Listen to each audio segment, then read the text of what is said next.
दोस्तों, क्या आपको पता है कि भारत के कुल क्षेत्रफल का 70% सऊदी अरब में सिर्फ और सिर्फ रेगिस्तान है। यानी जहाँ पे ना तो पानी है, ना तो पेड़ है और ना तो कोई सुविधा है।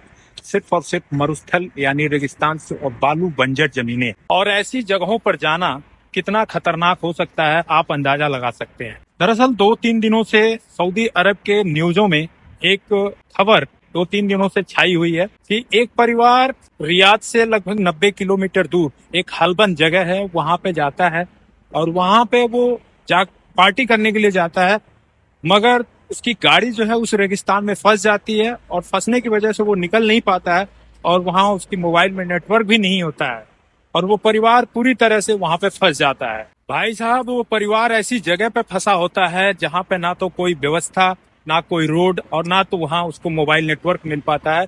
इसलिए उस परिवार का फंसना लाजमी था। अब वो परिवार जीने के लिए, न्यूज के माध्यम से मैं बता रहा हूँ कि जीने के लिए गाड़ी के कार्बोरेटर के अंदर जो पानी होता है उसको पी रहा था, पेड़ के पत्ते खा रहा था, घास खा रहा था वो जीने के लिए। वो तो भला करिए कि एक इंसान जो है, एक टीम बनाई है हेल्प करने के लिए, इमजाद नाम की टीम है वो। उसने ड्रोन छोड़ा तो उसको ड्रोन के अंदर दिखाई दिया, तब जाकर के उन लोगों को वहां से लाया गया है। हालांकि दुनिया में बहुत से ऐसे लोग हैं जो तालाब, झील, नदी, समुद्र के किनारे बैठना, घूमना या पिकनिक करना, पार्टी करना पसंद करते हैं, लेकिन उनमें कुछ सऊदी अरब में कुछ ऐसे भी हैं जो रेगिस्तान एरिया में जाकर के पार्टी करना पसंद करते हैं। तो भाई साहब, अगर आप बाय द वे सऊदी अरब में टूरिस्ट पे यानी टूर का पैकेज लेकर के आ रहे हैं, घूमने आ रहे हैं, तो इस बात का ध्यान दीजिएगा कि आप कहाँ जा रहे हैं और वहाँ पे व्यवस्था मिलेगी कि नहीं मिलेगी। क्योंकि अगर आप फंस गए तो हो सकता है आपको हेल्प मिल सकती है, और अगर नहीं मिली तो हो सकता, कुछ भी हो सकता है आपके साथ।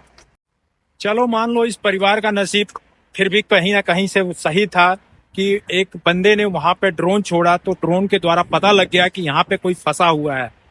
वरना अगर वो बंदा ड्रोन ना छोड़ा होता तो उन परिवार का पता नहीं लगता, वो परिवार उसी रेगिस्तान में एक दिन धूल बन के उड़ जाता और पता भी नहीं लगता।